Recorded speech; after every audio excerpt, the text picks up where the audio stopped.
ሙስሊም ሆነ የ9ኛው ሺህ ፊልም ተከታታይ ከሆንክ አሁኑኑ ማቆም አለብህ። አንድ ይህን ቪዲዮ አይተን እንመለስ። ቀልቤን ገፈፈው እኮ ከየት የመጣኸው? ወንድሜ ለወስድህ ነው የመጣሁት።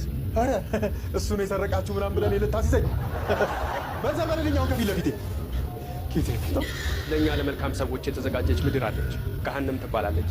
ከዛ ነው የመጣሁት። እሷንም አቃጥላት ልደፋት ስትል አንቅራ ስተፋ ነው አይደል የመጣኸው? ወንድምህ እዛ ገሃነም ውስጥ ጎዳና ተዳዳሪ ሆኗል ሲባል ልረዳህ ነበር ሄድኩት። ነገር ግን እንዳያችሁት ነው የእስልምና መገለጫ የሆነውን ጀለብያና አማይማ በመልበስ እኔ ከገሃነም ነው የመጣሁት በማለት የማይሆን እስልምናን የማዋረድ ስራ እየሰሩ ይገኛል። ይህንን መቃወም አለብን።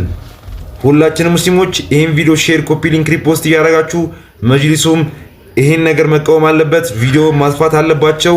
ሁላችንም እንረባረብ። ወሰላሙ አለይኩም ወራህመቱላሂ ወበረካቱ።